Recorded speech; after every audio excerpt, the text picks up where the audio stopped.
2 ढाई बजे मैं झुंझला करके उठी, क्योंकि पूरा शरीर मेरा जल रहा था, लग रहा था किसी ने आग लगा दी मेरे शरीर में। और जब उठी मैं, अंधेरा था, और चिल्ला करके कि जल रहा है, जल रहा है, तो बगल वाले आसपास के लोगों ने, पैसेंजर्स ने लाइट ऑन किया, और मुझे सिर्फ यही दिखा कि मेरे हाथ से बस वो पानी उबलता है तो कैसा बबुला निकलता है, बबल्स निकलते हैं, वैसा मेरे हाथ से निकल रहा था और धुआं निकल रहा था। तो मैं जब वापस गई कि अब मुझे कुछ काम दे दीजिए, तो जहाँ जहाँ मैंने ट्राई किया मुझे लोगों ने मना कर दिया, सिर्फ मेरा चेहरा देख के। क्योंकि और मुझे ये बोला गया कि आप पहले अपना इलाज करा लीजिए, फिर हम बात करेंगे। प्रज्ञा जी, ये कंपनी की जिम्मेदारी नहीं, मुझे लगता है कंपनी के लिए फ़ायदे का सौदा इसलिए भी हो सकता है क्योंकि जो एसिड अटैक सर्वाइवर्स हैं वो ज़्यादा डेडिकेशन के साथ शायद कंपनीज में काम करती होंगी। हमने अपनी बच्चियों को इतना फ्रीडम ही नहीं दिया कि वो आ करके हमसे कुछ बोल पाएँ और हम उन चीज़ों पे एक्शन ले पाएँ। एसिड जब मार्केट में नहीं मिलेगा तो एसिड अटैक्स रुक जाएंगे। प्रज्ञा जी, आप फैमिली गैदरिंग्स में, शादियों में आपका आना जाना होता है? बहुत कम। क्यों? लोगों ने बुलाना बंद कर दिया। मतलब अगर समाज मोटिवेट करे एसिड अटैक विक्टिम्स को तो महिलाएं सिर्फ सर्वाइव नहीं, ज़िंदगी में थ्राइव भी कर थ्राइव सकती हैं। करेंगी, बिल्कुल। तुम्हारी ज़िंदगी इस अटैक से ख़त्म नहीं होती है, और तुमको ये अटैक नहीं डिफ़ाइन करना चाहिए कि तुम क्या ज़िंदगी में बनोगी। तुम जो काम करोगी तुम उस चीज़ से बनोगी। आप जब मुस्कुरा देंगे और आप जब इस तरीके से दिखा देंगे कि मैं तुम्हारे साथ हूँ, तो कोई भी सर्वाइवर वो कर लेगी। इतना तो हिम्मत वो तब तक जुगाड़ ही लेती है, कर ही लेती है कि वो आगे बढ़ जाएगी, कर लेगी। नाप रहे हैं तो आप हर पैरामीटर से नापिए ना, आप सिर्फ फिजिकल अपीयरेंस को ही क्यों नाप रहे हैं। दूसरी लड़कियों को जब मैं मदद करने लगी तो कहीं ना कहीं मेरा एक हिस्सा हील हो जाता था।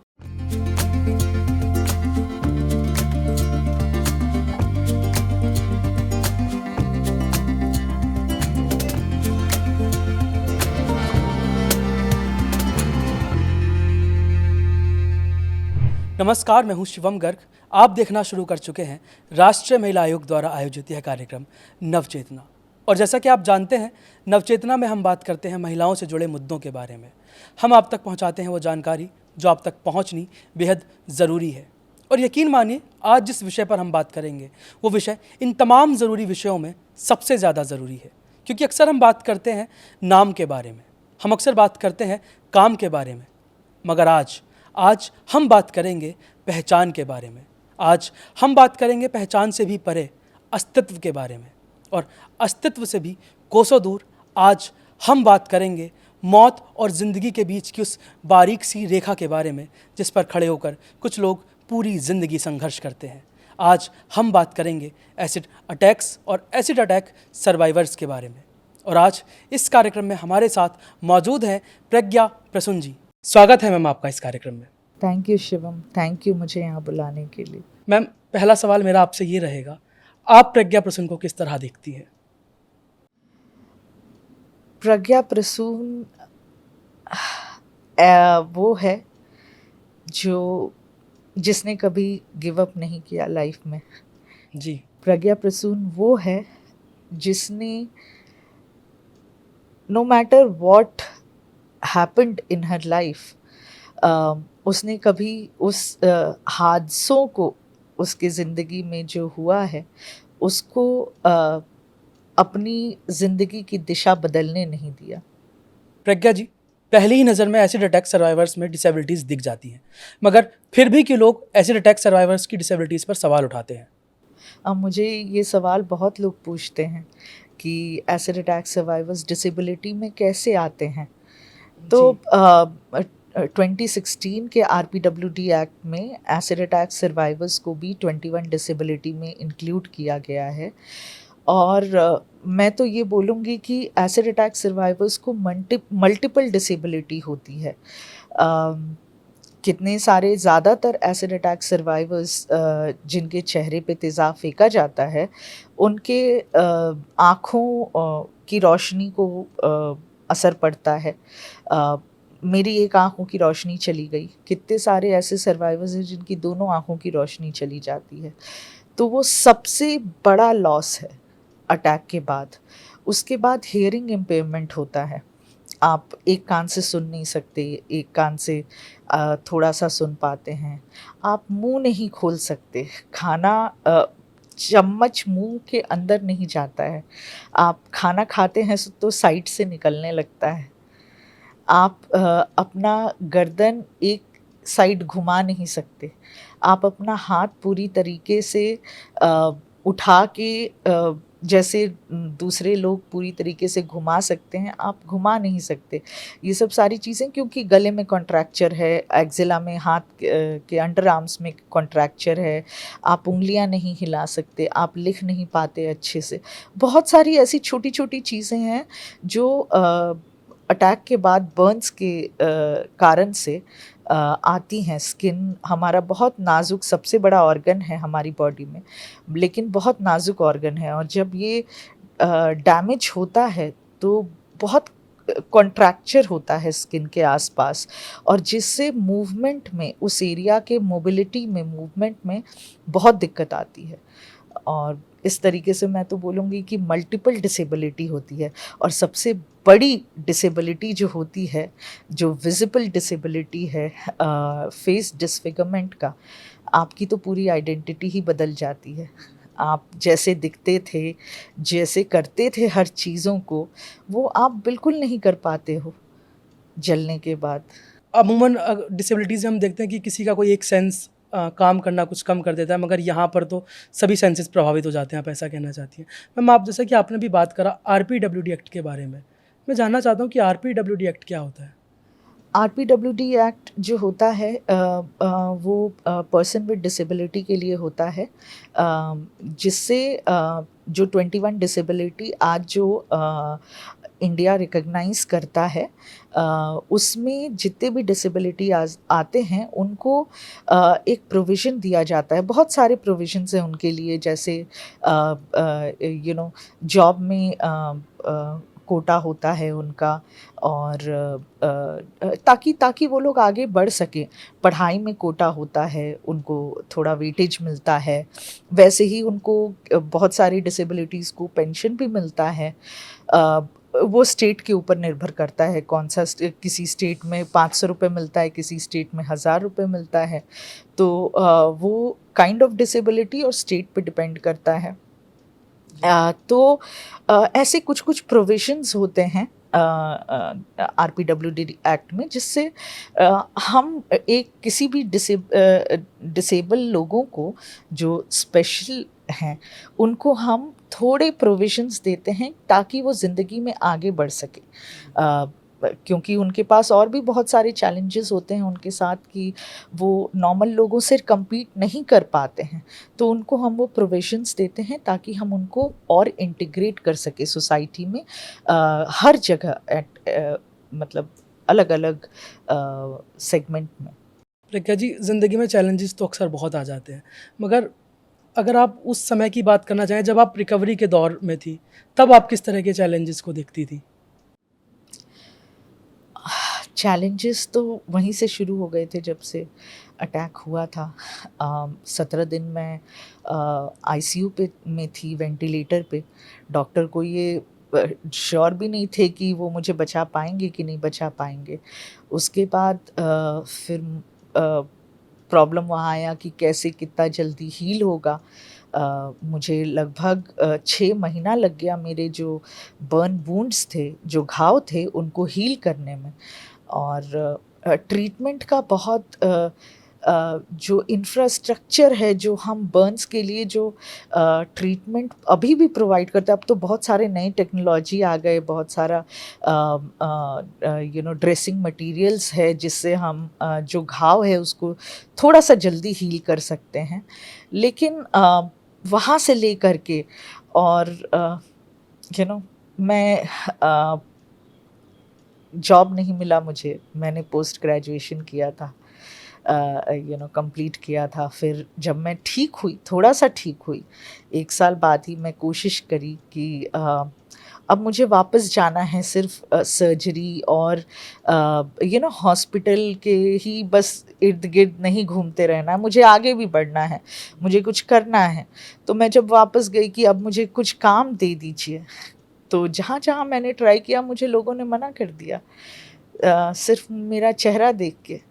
क्योंकि और मुझे ये बोला गया कि आप पहले अपना इलाज करा लीजिए, फिर हम बात करेंगे। मैं उनको समझाते-समझाते मैं गिव अप कर दी कि मैं अब नॉर्मल नहीं दिखूँगी। लोगों को ये लगता है, टीवी पे हम देखते हैं कि प्लास्टिक सर्जरी, मूवीज़ में हम कोई देखते हैं कि मैजिक प्लास्टिक सर्जरी कर हाँ, देते हैं। प्लास्टिक सर्जरी होता है और लोग और सुंदर हो जाते हैं, चेहरा पूरा बदल जाता है। रियलिटी में ऐसा नहीं होता है। और जब किसी का चेहरा या शरीर जलता है, तो वहाँ पे डिसफिगरमेंट हो जाता है। उसको कोई भी, दुनिया का कोई भी डॉक्टर उसको ठीक नहीं कर सकता है। वहाँ पे डिसफिगरमेंट होगा और ये मैं नहीं समझा पाई। तो मैं घर पे ही बैठी रह गई।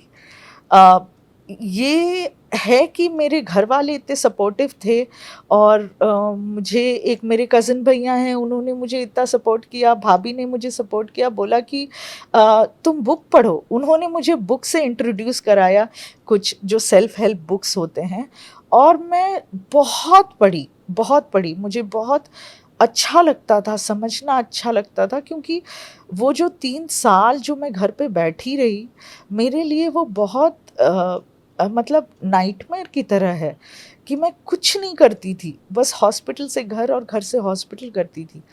और उस दौरान मैंने काफ़ी सारे दोस्त भी बनाए जो बर्न पेशेंट थे, और सबके साथ वही चैलेंजेस थे, और शायद मैं कहूँगी कि मेरे से बहुत ज़्यादा थे। मैं तो फिर भी प्राइवेट हॉस्पिटल में सर्जरी करा पाती थी, क्योंकि मेरे माँ-बाप उतना अफ़ोर्ड कर सकते थे। दूसरे तो जितनी लड़कियाँ थीं, उनके पेरेंट्स उतना पैसा अफ़ोर्ड ही नहीं कर सकते थे। एक-एक सर्जरी आज से 18 साल पहले भी 80,000 1 लाख की होती थी प्राइवेट हॉस्पिटल में। तो नहीं हो पाता था, और सारी लड़कियों का जैसा मैंने सिचुएशन देखा, उससे सबसे ज़्यादा ये था कि मुझे लगता था कि मैं कैसे, किससे बात करूं जो मुझे समझाए, सजेशन दे, मुझे बोले कि हाँ, मैं तुम्हारा दर्द समझ सकता हूँ। उस टाइम आपको ऐसा कोई चाहिए होता है जो सच में समझे आपका दर्द, जो उस दर्द से गुजरा हो, और वैसा एम्पावर्ड इंसान मुझे और कोई नहीं मिला उस टाइम। और वो मेरे लिए बहुत बड़ा चैलेंज था, उस फेज़ से अकेले अपने आप को निकालना। और मुझे वो सेल्फ हेल्प जो बुक्स होते हैं, वो मुझे काफ़ी हेल्प किए। मुझे ऐसा लगता है उस टाइम जो मैं पढ़ती रहती थी, वो मुझे काफ़ी हेल्प किया, मतलब अपनी सिचुएशन को समझने में और अपनी सिचुएशन को एक्सेप्ट करने में मुझे काफ़ी हेल्प किया। प्रज्ञा जी, ये तो सारी बातें आपकी उस समय की हैं जब आप अपने रिकवरी के दौर से गुजर रही थी। अगर मैं उस दिन की बात करूं जब आप इस घटना का शिकार हुई, आपको क्या याद आता है? मुझे इतना याद है कि मैं सो रही थी, और अचानक से मैं झुंझला करके उठी थी।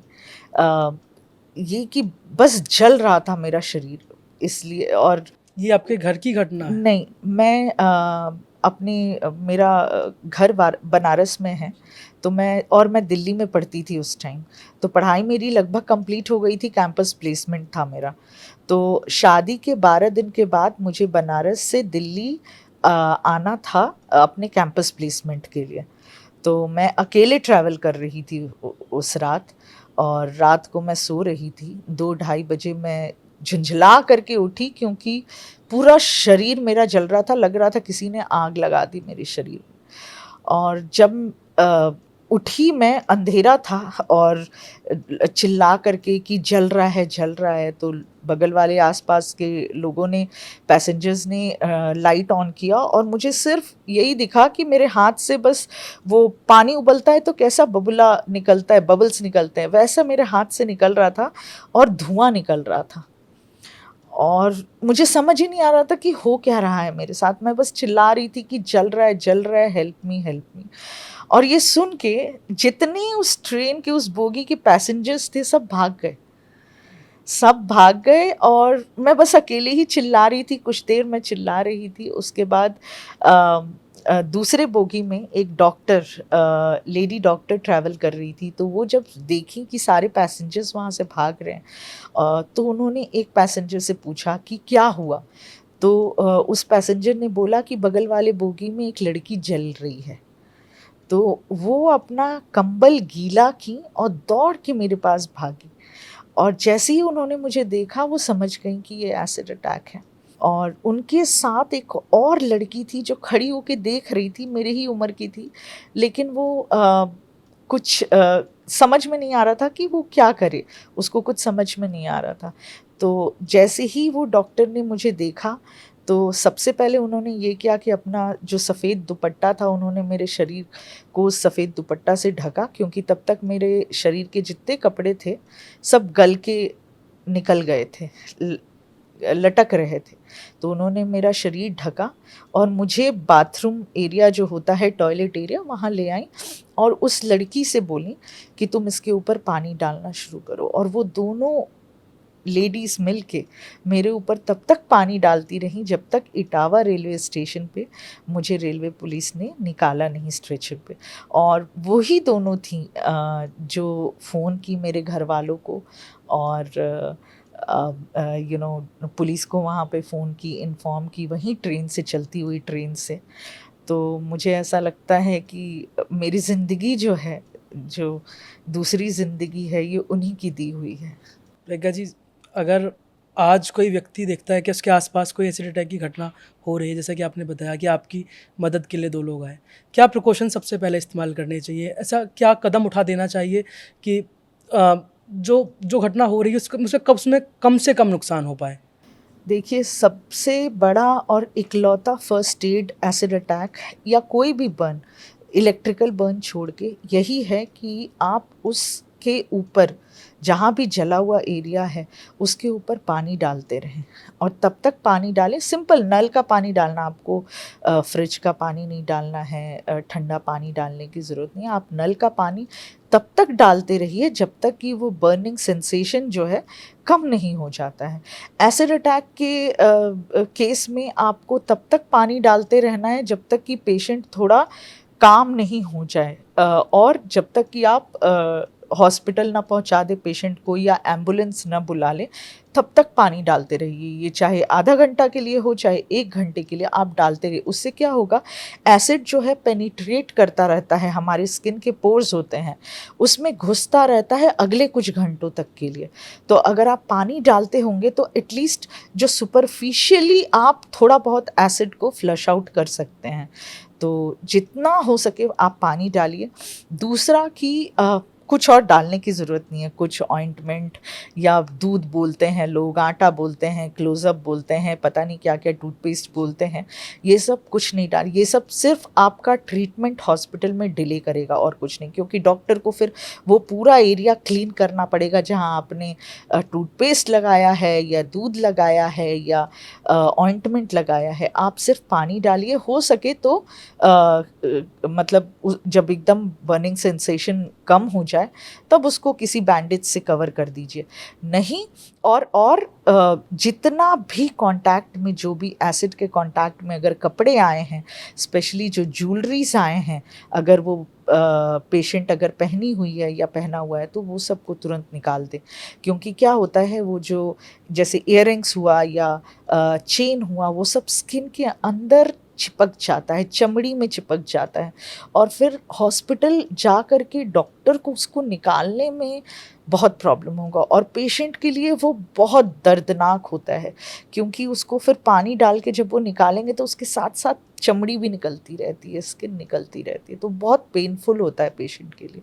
तो जितना हो सके आप जो एसिड के कांटेक्ट में जितनी चीज़ें आई हैं उसको हटा दीजिए, और पेशेंट को पानी से बस नहलाते रहिए जितना ज़्यादा हो सके। तो रिकवरी के दौरान आपको मेडिकल हेल्प की ज़रूरत रही होगी, आपको लीगल हेल्प की ज़रूरत रही होगी, क्या साइकोलॉजिकल हेल्प की ज़रूरत पड़ती है रिकवरी के दौरान? देखिए, कोई भी एसिड अटैक सर्वाइवर, क्योंकि ये ऐसा हादसा है जो आपकी पूरी ज़िंदगी को बदल देता है, तो ज़्यादातर एसिड अटैक सर्वाइवर पीटीएसडी के पेशेंट होते हैं, पोस्ट ट्रॉमेटिक स्ट्रेस डिसऑर्डर। उनको समझ में नहीं आता कि वो कैसे रिकवर करें। और हमारे अ, ये क्या मैं बताऊँ, ये मतलब अ, पिछले 18 साल से मैं कोशिश कर रही हूँ, और मेरा अतिजीवन शुरू करने का यही लक्ष्य था कि मैं एक ब्रिज बन सकूँ, मैं एक वो रास्ता बन सकूँ वो रिकवरी के लिए, इन सारे पेशेंट्स के लिए, कि मैं उनको एक रास्ता दिखा सकूँ कि आपको ऐसा करना है, आप ऐसे निकल सकते हो बाहर। तो वो बस उनके लिए वो रास्ता मैं हमेशा बनना चाहती थी, क्योंकि मुझे मेरे समय में अ, ऐसी काउंसलिंग उस टाइम 18 साल पहले तो आप अगर काउंसलिंग की बात करें तो मतलब लोग बोलते थे ये पागल हो गई है इसीलिए ऐसा वो कर रही है, तो कुछ ऐसा नामो निशान नहीं था।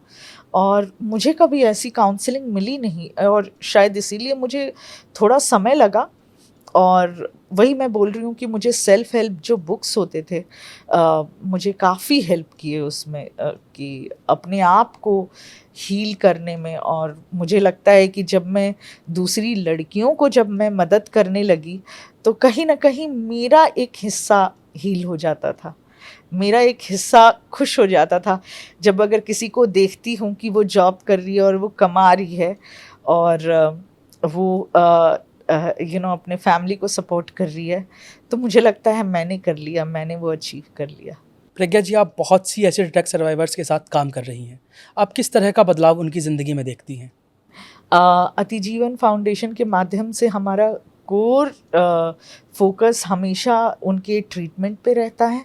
उनको फ्री में हम सर्जरीज कराते हैं, क्वालिटी सर्जरी, ऐसे नहीं कि बस नाम का सर्जरी करा दिया और कुछ रिजल्ट नहीं निकल रहा है।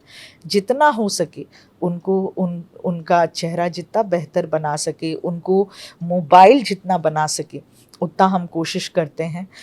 सर्जरी के अलावा उनको क्योंकि ज़्यादातर जितनी लड़कियां रहती हैं सब के टीन एज में, जब वो काफ़ी यंग होती हैं तब ऐसे अटैक्स होते हैं, तो उनकी पढ़ाई रुक जाती है। उनको बस वो कन्फाइंड हो जाती हैं अपने घर के चार दीवारों के बीच में, घर से बाहर नहीं निकलती हैं। कोई उनको गाइड करने वाला, सपोर्ट करने वाला कोई नहीं रहता है। तो उनकी पढ़ाई कंप्लीट कराना, ये सबसे बड़ा मेरे लिए, मुझे ऐसा लगता है कि अगर आप किसी को पढ़ा देते हो तो आप उसकी ज़िंदगी बना सकते हो। आप उसको 2 रुपए, 4 रुपए, 10 रुपए दे के आप उसको मतलब बस उसको आप हैंडीकैप ही बनाते हो। आप उसको बस इतना कर दो कि उसको इस लायक बना दो कि वो खुद से कमा सके वो पैसे। और मेरा शुरुआत से यही लक्ष्य रहा है कि मैं हर एक लड़की को इतना इंडिपेंडेंट बना दूं कि उनको किसी और के मदद की ज़रूरत ही ना पड़े, ना ही मेरी मदद की ज़रूरत पड़े। वो इतनी इंडिपेंडेंट हो जाए कि वो और लड़कियों को सपोर्ट करें। तो उस चीज़ में मैं बहुत ज़्यादा काम करती हूँ। हमने बहुत सारा, अब तो 2016 के बाद अब कंपनीज़ भी आते हैं, कॉल करते हैं कि मुझे एसिड अटैक सर्वाइवर को हम हायर करेंगे। तो ये बहुत अच्छी बात है, पॉजिटिव चीज़ जो हुआ है। और हमने भी कैंपेन्स भी किए, just hire one, just empower one, की मतलब कंपनीज़ को ये बताने के लिए कि आप एटलीस्ट हमारे एक लड़की को हायर करके देखो कि वो कितना, एक लड़की को अपॉर्चुनिटी दे के देखो कि वो कितना मेहनत करती है और कितना अच्छा करती है आपके ऑर्गेनाइजेशन के लिए। तो हम उस चीज़ को बहुत बढ़ावा देते हैं।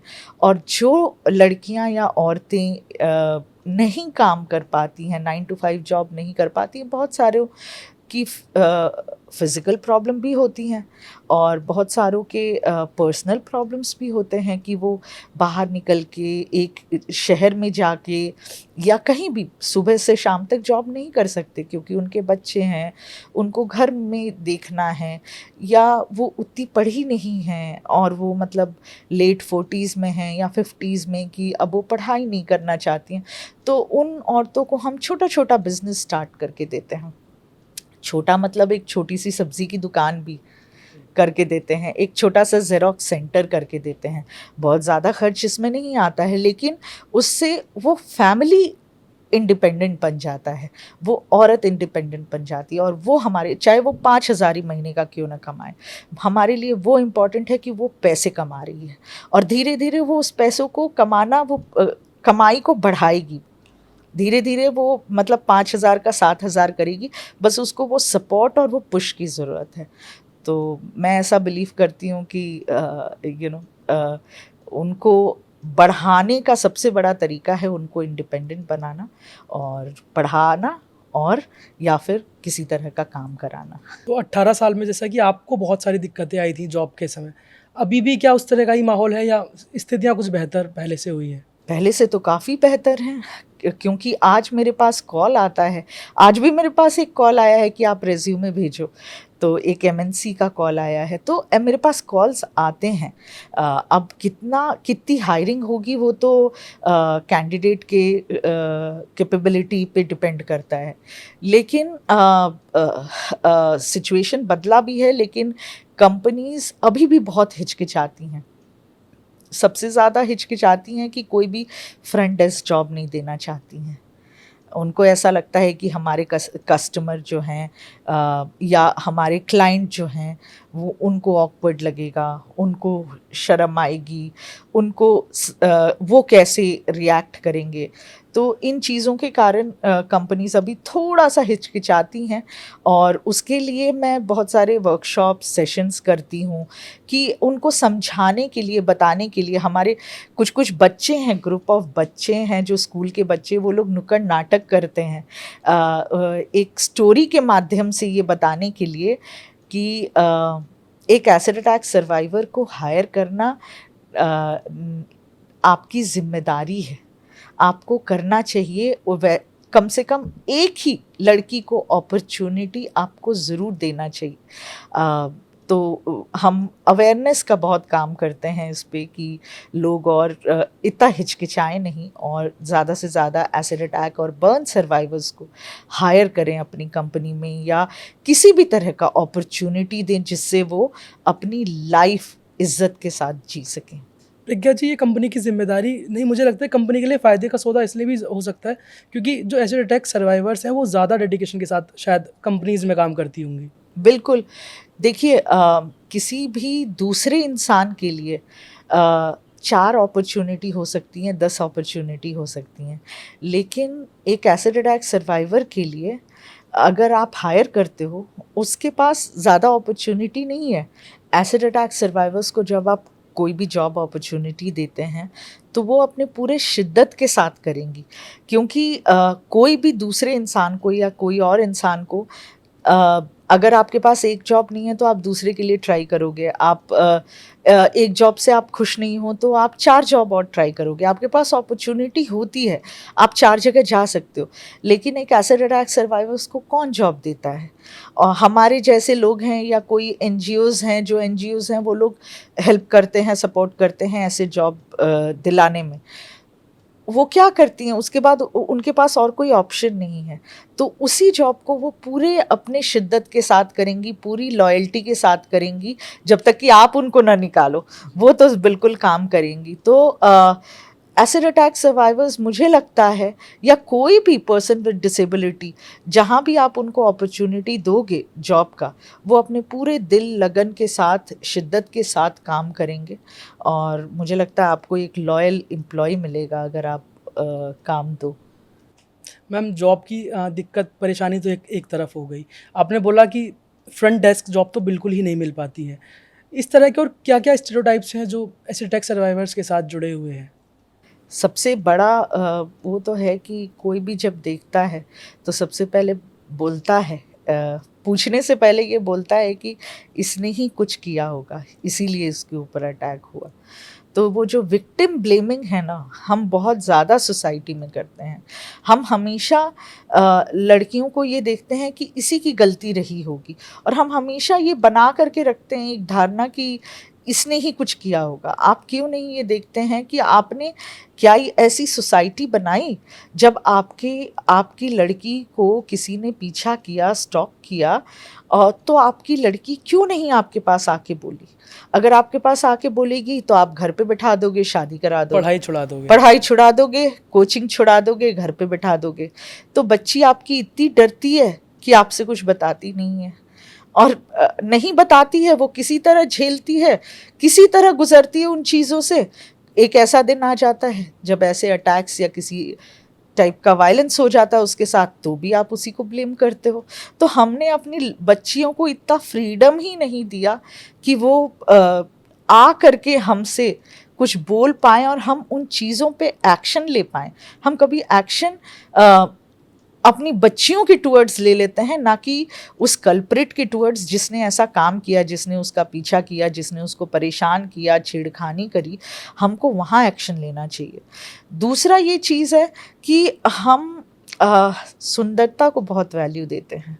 लोग क्या काम कर रहे हैं, कैसे हैं, वो कैसा एक दूसरे के साथ बिहेव करते हैं, हम उन चीज़ों पे बिल्कुल फोकस नहीं करते। हम सिर्फ फोकस करते हैं कि वो कैसा दिख रहा है, और अगर अच्छा दिखता है तो हम उसके साथ फ़ोटो खिंचाएंगे, हम उसके साथ घूमेंगे। वो मेरा दोस्त है, वो मेरी बेस्ट फ्रेंड है, क्योंकि वो बहुत सुंदर दिखती है। लेकिन हम किसी भी एसिड अटैक सर्वाइवर को दोस्त नहीं बनाते हैं। हम उसको कभी किसी फंक्शन में नहीं बुलाते हैं कि 4 लोग मेरे से पूछेंगे कि ये कौन है। हम कभी उसको हंस के देखते नहीं हैं, हमेशा सिंपैथी के साथ देखते हैं, हमेशा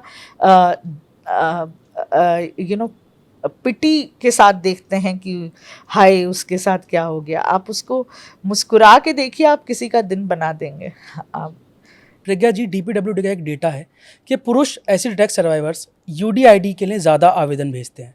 तो क्या ऐसा है कि पुरुष महिलाओं की अपेक्षा एसिड अटैक्स का ज़्यादा शिकार होते हैं? देखिए, एसिड अटैक पुरुषों पे भी होता है, और पुरुषों पे एसिड अटैक का कारण बहुत अलग होता है। लड़कियों पे एसिड अटैक का कारण होता है, ज़्यादातर कारण होता है कोई भी ऐसा इंसान जो उससे शादी करना चाहता है, या किसी ने प्रपोज़ किया उसको और उसने मना कर दिया, या शादी के लिए मना कर दिया, तो उसके ऊपर तेज़ाब फेंक देता है कि इसका चेहरा जल जाएगा तो इसके साथ कोई प्यार ही नहीं करेगा, इसको कोई अपनाएगा ही नहीं। तो इसमें सोच ये होती है कि तुम मेरी नहीं हो सकी तो किसी और की नहीं होगी। पुरुषों के साथ एसिड अटैक का ज़्यादातर कारण बहुत अलग होता है। उनके साथ अटैक वैसे लोग करते हैं, या फिर प्रॉपर्टी डिस्प्यूट के लिए, बिजनेस में लड़ाई हो गई, ज़्यादातर जो हमने देखा है बिजनेस में लड़ाई हो गई, दोस्तों में लड़ाई हो गई, मारा पीटी हो गई, तो किसी ने जाकर के एसिड डाल दिया, या किसी रिलेटिव ने ही एसिड डाल दिया। तो ये ज़्यादातर कारण होते हैं। हाँ, ऐसे भी कारण होते हैं कि किसी दो प्रेमी हैं तो उसके भाई ने लड़के के ऊपर एसिड डाल दिया, ऐसा भी कारण होता है।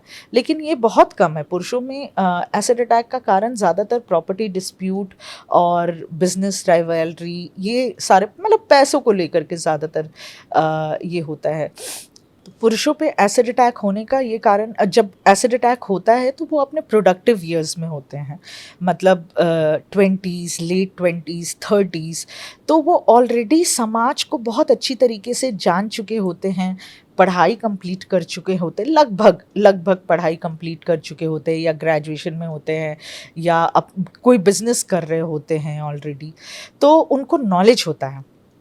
लड़कियां बहुत यंग, 12 साल, 15 साल, 8 साल की बच्ची, 6 साल की बच्ची के ऊपर भी मैंने अटैक देखा है। तो ये लड़कियां मतलब बहुत यंग होती हैं इन चीज़ों को समझने के लिए कि समाज है क्या चीज़, समाज मुझे रोकता क्यों है बाहर निकलने से, और समाज मुझे ब्लेम क्यों कर रहा है, ये सब समझने के लिए लड़कियां बहुत नादान होती हैं। दूसरा कारण है, पुरुषों को हम हमेशा वो करते हैं कि अरे मेरे बेटे का जल गया, मैं इसका मतलब लाखों लाख खर्च करके इसका अच्छे से अच्छा इलाज कराऊंगा, ये तो मेरा चिराग है, ये मेरा काम करेगा, इसको मैं आगे से आगे बढ़ाऊंगा। उसको सपोर्ट करने वाले बहुत से लोग होते हैं, बहुत सारे रिलेटिव्स, सब माँ बाप, सब सपोर्ट करते हैं।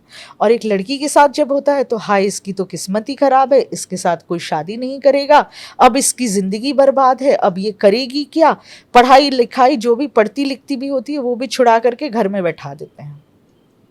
और लड़की को तो खुद में तो कुछ पता नहीं है कि करना क्या है। जो घर वाले बोल दिए, जो माँ बाप बोल दिए वही कर रहे हैं, जो भाई भैया बोल दिए वही कर रहे हैं। तो कौन यूडीआईडी में रजिस्टर करेगा, के लिए रजिस्टर करेगा? जिसे जिसे हर तरह का समाज की समझ है, जिसको समाज का सपोर्ट है, वो यूडीआईडी में रजिस्टर करेगा। जिसको कुछ पता ही नहीं, जो किसी गांव में बैठी हुई है, घर से बाहर भी नहीं निकलती है, वो कहाँ से सब यूडीआईडी में रजिस्टर करेगी? किसी भी लड़की से आप पूछ लो, आज अगर 100 एसिड अटैक सर्वाइवर्स को आप पूछोगे यूडीआईडी के बारे में, 5 ही बता पाएंगे कि यूडीआईडी क्या है। और आप अगर 20 लड़के हैं ना, तो आप 20 से पूछोगे तो 18 बता देंगे कि यूडीआईडी क्या है, क्योंकि उनका रीच वैसा है, उनका रीच सोसाइटी में भी है। वो बाहर निकल सकते हैं, उनको कोई ब्लेम नहीं करेगा, वो बाहर निकल के सब कुछ कर सकते हैं, उनको कोई कुछ नहीं बोल रहा। प्रज्ञा जी, जैसा कि आपने बताया, बहुत सारे लोगों को यूडीआईडी के बारे में नहीं पता होता, तो आम शब्दों में हमारे दर्शक यूडीआईडी को कैसे समझ सकते हैं? ये पीपल विद डिसेबिलिटी के लिए एक आईडी कार्ड है, जिससे जो सेंट्रल गवर्नमेंट रिकग्नाइज करती है, department of person with disability recognize करती है कि आप पीडब्ल्यूडी कैटेगरी में हो, और आपको जो भी पीडब्ल्यूडी के जो प्रोविजन के हिसाब से आपको वैसी फैसिलिटी, वो चीज़ें मिलेंगी आपको। अच्छा, एक चीज़ और भी मैं आपसे जानना चाहता हूँ।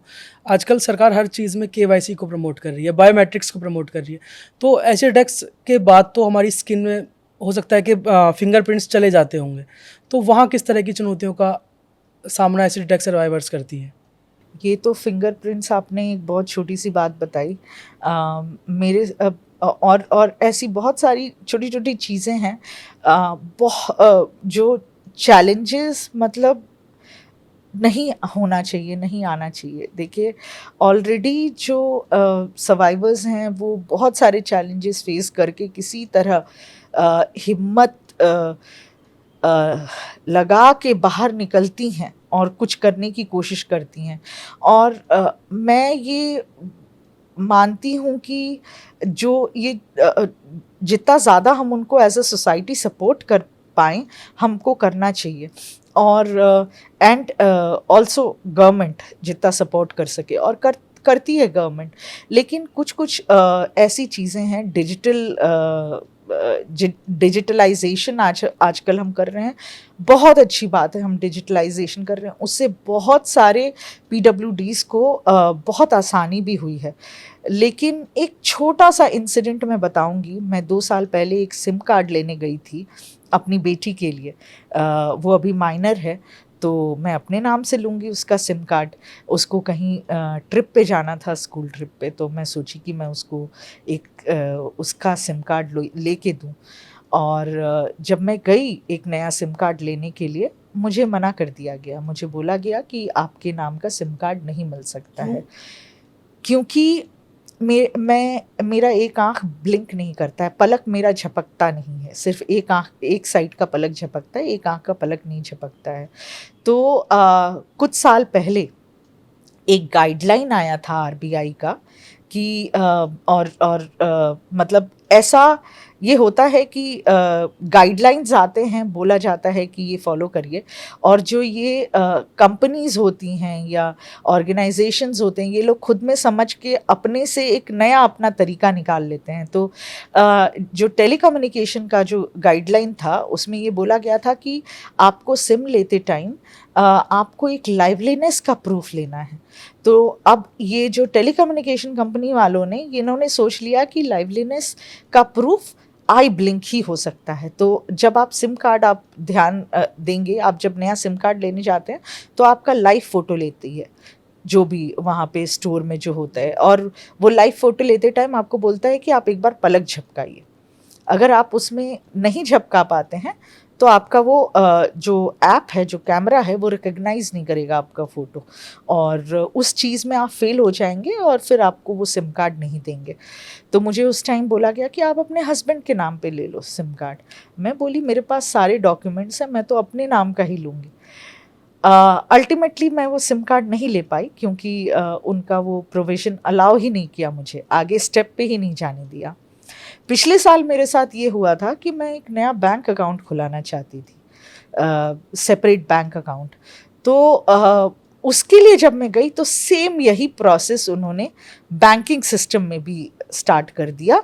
कुछ साल पहले आरबीआई का गाइडलाइन आया कि लाइवलीनेस प्रूफ लेना है। अब लाइवलीनेस प्रूफ के लिए तो आप कुछ भी ले सकते हैं, लिपसिंग ले सकते हैं, हैंड वेविंग ले सकते हैं, आप कुछ भी ले सकते हैं। ये तो मतलब मैं उस चीज़ में एक्सपर्ट नहीं हूँ, लेकिन ये ज़रूर है कि मुझे उस चीज़ में दिक्कत आई, और उसमें लाइवलीनेस के लिए उन्होंने भी ये तय कर दिया कि आई ब्लिंक ही लाइवलीनेस का प्रूफ है। और जब उन्होंने मेरा आई ब्लिंक का लाइव फ़ोटो लेना चाहा तो वो मिला नहीं, तो मुझे बोला गया कि मैम ये अकाउंट आपका नहीं खुल सकता। ऐसे करके मैं लगभग 1.5-2 महीने तक फॉलोअप की, मेरा अकाउंट नहीं खुला। तो मैंने फिर इस चीज़ पे सोचा कि अब ये धीरे धीरे ऐसा ना हो कि कल को मुझे हर जगह आई ब्लिंक करके ही एंट्री मिले, तो ये तो बहुत नाइंसाफ़ी हो जाएगी। तो मैंने फिर बाकी लड़कियों से पूछा जो एसिड अटैक के बाद जिनका पूरा विज़न लॉस हो गया है। मेरा तो पार्शियल विज़न, मैं एक आँख से देख सकती हूँ, बहुत सारी लड़कियों का दोनों आँखों का विज़न लॉस हुआ है। तो उनसे पूछा कि तुम कैसे करती हो? तो उन्होंने बोला दीदी ये तो हाँ मेरे साथ ऐसा हुआ था, और मेरा तो जॉइंट अकाउंट है मेरी मम्मी के साथ, मेरे भाई के साथ। तो मुझे सुन के ये बहुत ही शॉकिंग लगा कि वो जॉइंट अकाउंट क्यों खुलवा रही हैं। 30 साल की लड़की है, वो क्यों किसी और के साथ जॉइंट अकाउंट खुलवाए? क्यों करे? क्योंकि वो आई ब्लिंक नहीं कर सकती है? ऐसा क्यों होना चाहिए? होता क्या है ना कि जो पर्सन विद डिसेबिलिटी रहते हैं, हमको किसी भी तरह का जब डिसेबिलिटी होता है तो हम अपने आप को हमेशा कमज़ोर समझते हैं।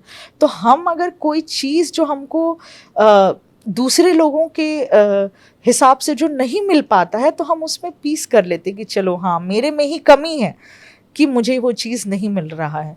लेकिन हर बार जब हम अपने आप को ही चुप करा लेंगे तो ये कब तक करेंगे? तो कभी ना कभी किसी न किसी को तो बोलना पड़ेगा ना, तो ये हम दबते ही चले जाएंगे। और लोग मतलब जो रूल बनाता है वो भी तो कम से कम ऐसे कम से कम कुछ PWDs को साथ में रख के रूल बनाइए भाई। आप रूल जब बना रहे हैं तो आप आपने इसके लिए कहीं पर आवाज़ उठाई?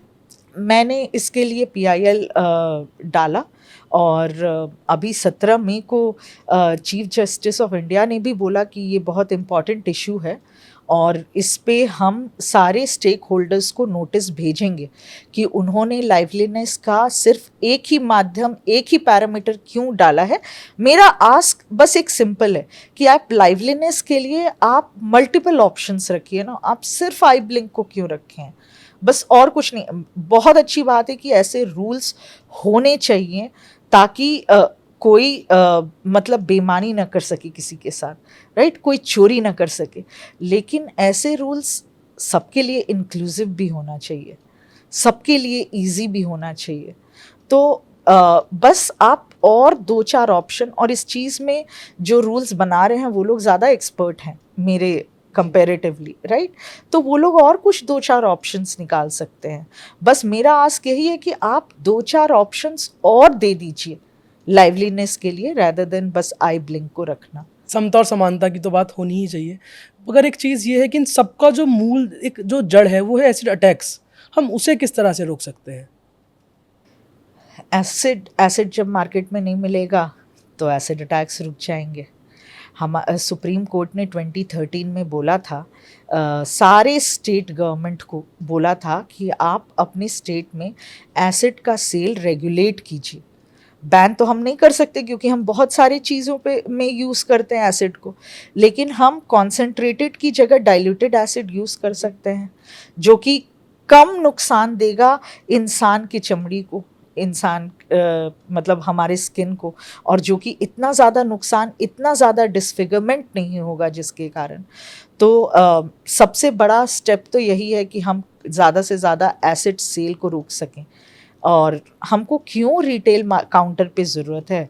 हमको क्यों, अगर हम हर एक लोग, हम यहीं पे 5 लोग अगर डिसाइड कर लें कि हम ना एसिड खरीदेंगे ना खरीदने देंगे, तो हम कितने सारे जगह एसिड सेल भी रोक सकते हैं और एसिड अटैक्स भी रोक सकते हैं।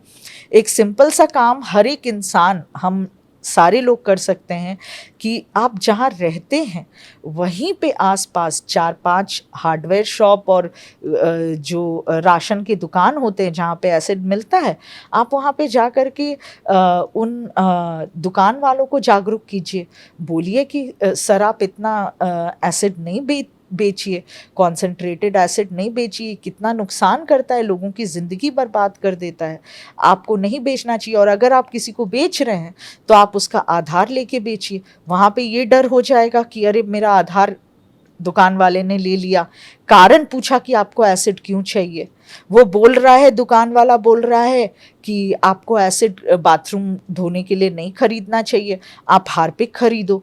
तो लोगों को पता चलेगा कि हाँ भाई मेरा रिकॉर्ड है इस दुकान में कि मैं एसिड खरीदता हूँ। तो वहाँ पे एक डर बनेगा, मतलब कि लोग जानते हैं कि मैं एसिड खरीदता हूँ, तो मैं अगर कुछ करूँगा तो मेरे ऊपर आएगा। तो ये जागरूक करना दुकान वालों को और अपने आसपास वाले लोगों को बहुत आसान भी है, डुएबल है, कर सकते हैं हम। 4-5 दुकान में तो पहुंच ही सकते हैं, अपने कभी अपने ना लेवल कभी पे हम सब लोग अपने लेवल पे कर सकते कंट्रीब्यूट हैं, कर सकते हैं। और इतना पॉपुलेशन है, मतलब हमारे पॉपुलेशन से तो ज़्यादा दुकान नहीं है ना, शॉपकीपर्स तो नहीं है, दुकान वाले तो नहीं है, तो हम ज़रूर कम कर पाएंगे अगर हम इतना अलर्ट हो जाएं। तो हम इस अटैक्स को रोक दें तो बहुत अच्छी बात है। और प्रज्ञा जी, अगर एक बार अटैक हो जाता है तब समाज किस तरह से जो ये एसिड अटैक सर्वाइवर्स हैं इन्हें इंटीग्रेट करने के लिए क्या कदम उठा सकता है? हाँ, सबसे बड़ी चीज़ है, अगर आप कुछ भी नहीं कर सकते तो आप एक दोस्त बन जाइए। आप जब देखते हैं तो एक मुस्कुराहट अपने चेहरे पे ले आइए कि आप किसी को देख के, किसी भी एसिड अटैक सर्वाइवर को देख के आप दया नहीं कर रहे हैं, आप गर्व कर रहे हैं। आप बस अपने चेहरे पे इतना दिखा दीजिए, बाकी तो हिम्मत उसने ही करना है। आप बस इतना, आप जब मुस्कुरा देंगे और आप जब इस तरीके से दिखा देंगे कि मैं तुम्हारे साथ हूँ, तो वो लड़की या कोई भी सर्वाइवर वो कर लेगी। इतना तो हिम्मत वो तब तक जुगाड़ ही लेती है, कर ही लेती है कि वो आगे बढ़ जाएगी, कर लेगी। बस अगर एज अ सोसाइटी हम उसको इक्वल अपॉर्चुनिटी दें, उसको अगर हमारे घर में अगर ऐसा कोई है तो उसको बुलाएं बर्थडे पार्टी में, फंक्शन में, वैसे ही जैसे आप दूसरे लोगों को ट्रीट करते हैं आप उसको भी कीजिए। आप उसके साथ हंसिए, खेलिए, मुस्कुराइए, चाहे वो छोटी बच्ची हो, चाहे 30 साल की औरत हो, आप उसके साथ बात कीजिए, दोस्त बनिए, उसको शादी में बुलाइए, कोई भी घर में फंक्शन हो रहा है उसमें बुलाइए। आप उसको ज़रूरी नहीं है कि पैसों से ही सपोर्ट करना है या समय से ही सपोर्ट करना है। आप अगर जो 5 मिनट का समय भी दे रहे हैं उससे भी आप बहुत हिम्मत डाल सकते हैं किसी के अंदर। बस वो 5 मिनट का समय आपको अलर्ट होके और एम्पैथी के साथ देना है, तो आप बहुत कुछ कर सकते हैं। और as a society equal opportunity देना उसको, एक एसिड अटैक सर्वाइवर को अगर आप कर सकते हैं तो जॉब प्रोवाइड कराना, अगर आप कर सकते हैं तो उसको हर तरह का साइकोलॉजिकल या इमोशनल सपोर्ट देना बहुत बहुत मायना रखता है उसकी ज़िंदगी में। प्रज्ञा जी, आप फैमिली गैदरिंग्स में, शादियों में आपका आना जाना होता है? बहुत कम। क्यों? लोगों ने बुलाना बंद कर दिया। मेरे अटैक के बाद 6 साल के बाद मैं शादी में गई थी।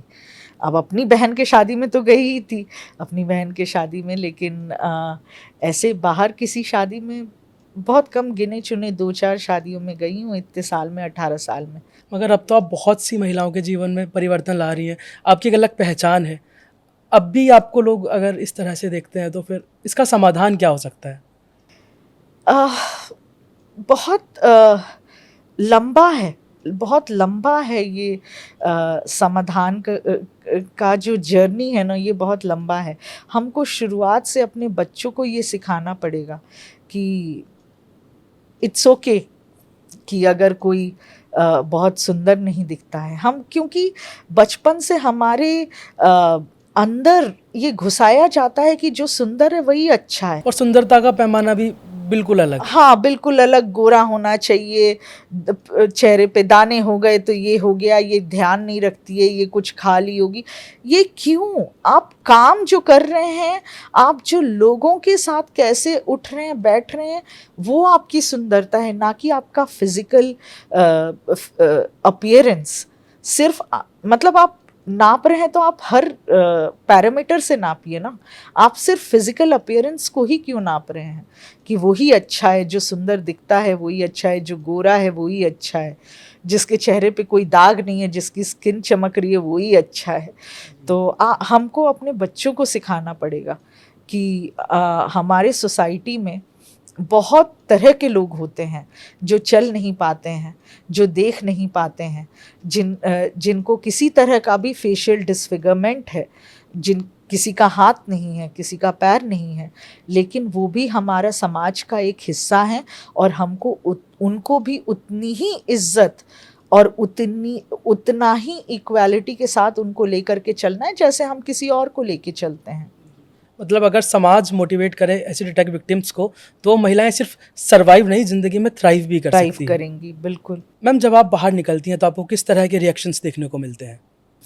एक बार मैं एयरपोर्ट पे जा रही थी, लाइन में खड़ी थी, तो सामने एक मम्मी और उनका एक 8-10 साल का होगा बेटा था, मेरे लाइन में लगा हुआ मेरे आगे। और वो जो लड़का था, वो मम्मी आगे थी, उसके पीछे उनका बेटा था।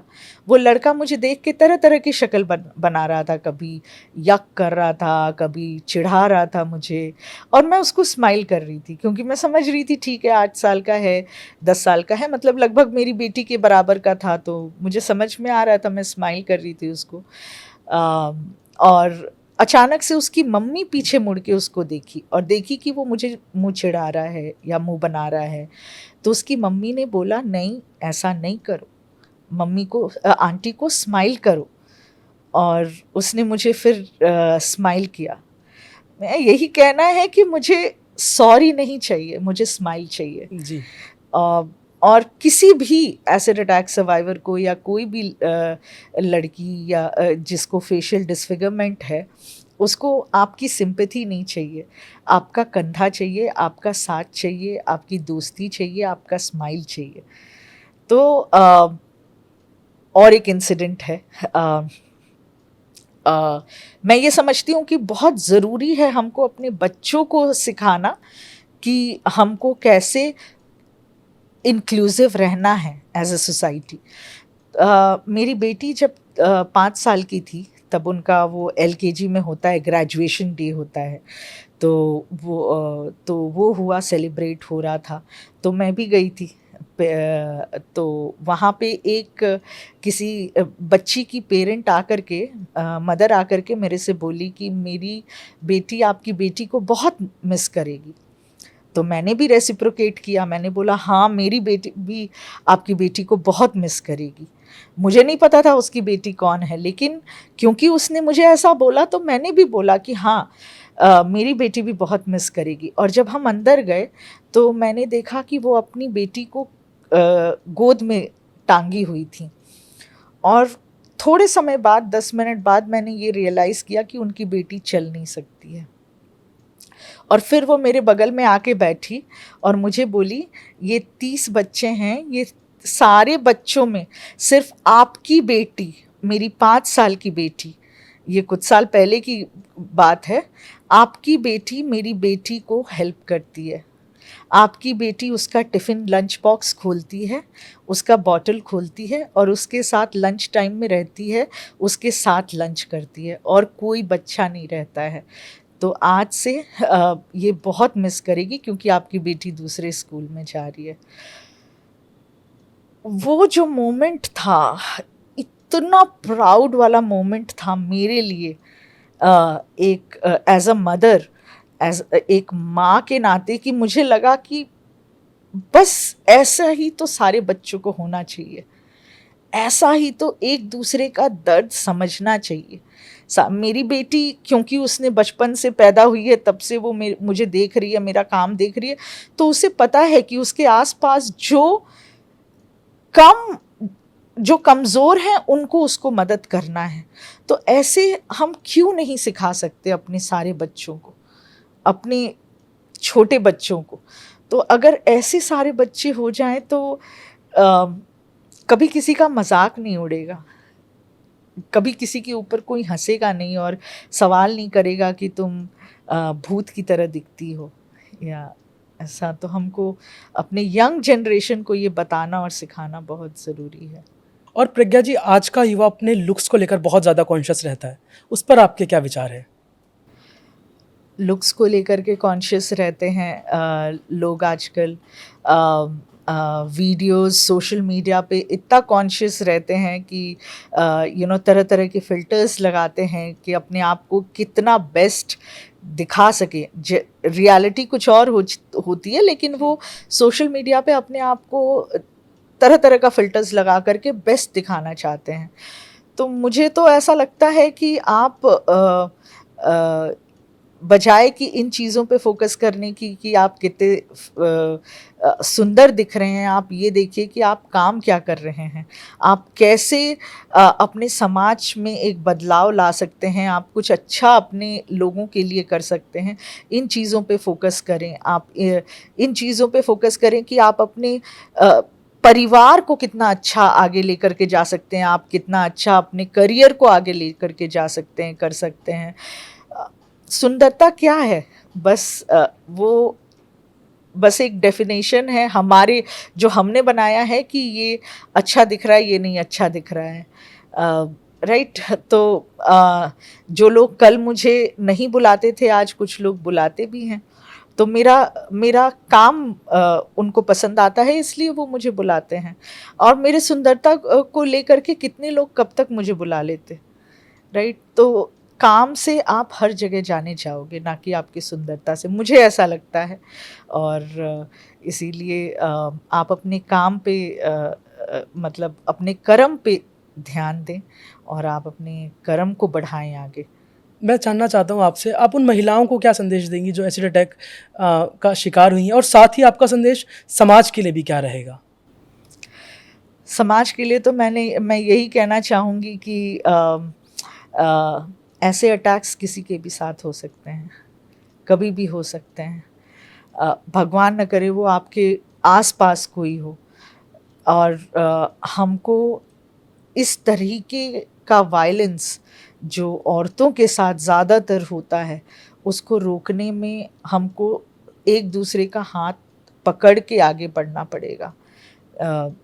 दोनों जेंडर को, सबको आगे हाथ पकड़ के आगे बढ़ना पड़ेगा और ऐसे अटैक्स को रोकना पड़ेगा। और जो सर्वाइवर्स हैं, जितने भी सर्वाइवर्स हैं हमारे देश में, उन सबको पूरी तरीके से रिहैबिलिटेट करना पड़ेगा, ताकि हम किसी को भी बेचारी न कह पाएँ। हमको गर्व से कहें कि वो एक सर्वाइवर है और वो थ्राइव कर रही है। और जो भी एसिड अटैक सर्वाइवर्स हैं, उनको तो मैं बस यही बोलूँगी कि तुम्हारी ज़िंदगी इस अटैक से ख़त्म नहीं होती है, और तुमको ये अटैक नहीं डिफ़ाइन करना चाहिए कि तुम क्या ज़िंदगी में बनोगी। तुम जो काम करोगी, तुम उस चीज़ से बनोगी। तुम्हारा नाम उस चीज़ से होगा कि तुम क्या कर रही हो, ना कि तुम्हारे ऊपर क्या हुआ है, तुम्हारे साथ क्या हुआ है। तो एक सिंपल सी बात मैं कहती हूँ कि life is 10% what happens to you and 90% how you react to it. तो जैसा आप करते हो वैसा ही आप बनोगे, जैसा आप रिएक्ट करते हो जिस सिचुएशन से, आप वही बनते हो, वही आपकी आइडेंटिटी होती है। प्रज्ञा जी, जो बचपन में आप सोचती होंगी कि मुझे बड़ा होकर ये करना है, ये बनना है, आज आप उन सपनों पर कितना अपने आप को खरा पाती हैं? मुझे लगता है अगर ये अटैक नहीं हुआ होता तो मैं एक अलग ज़िंदगी जी रही होती, और शायद बेहतर ज़िंदगी जी रही होती कि अपने लिए कमा रही होती, अपनी फैमिली बढ़ा रही होती और बहुत करती अच्छा। लेकिन मुझे ऐसा लगता है कि ये ज़िंदगी मेरी लाइफ में एक नया पर्पस और मायना लेकर के आया है, और ये एक पर्पसफुल नई ज़िंदगी है मेरी, जो मैं बहुत एंजॉय कर और रही ये हूँ। बहुत खूबसूरत ज़िंदगी है, बहुत क्योंकि ये खूबसूरत अन्य लोगों की ज़िंदगी ज़िंदगी है, को भी खूबसूरत बना जो रही है। मैं और मुझे अपनी ज़िंदगी में पर्पस, बहुत लोगों को पर्पस अपनी ज़िंदगी में ढूँढने में समय लग जाता है, बहुत उम्र लग जाती है। मुझे बहुत यंग एज में लाइफ का, ज़िंदगी का एक पर्पस मिला और मुझे एक रास्ता मिला कि मुझे अब इसी रास्ते पे चलना है और यही काम करना है जब तक मैं ज़िंदा आप हूँ। 23 साल की थी जब आपके साथ ये घटना घटित हुई। जब ये हुआ था और आज मैं 41 इयर्स की हूँ, तो मैंने अपनी ज़िंदगी का यही लक्ष्य बनाया है और यही करूँगी अपनी ज़िंदगी भर जब तक ज़िंदा हूँ। जी मैम, आप इस कार्यक्रम में आई, आपका बहुत बहुत धन्यवाद और आपके इस संघर्ष और संघर्ष से परिपक्व हुई सफलता को मेरा नमन। Thank you so Thank much you, ma'am. मुझे Thank you. बुलाने के लिए।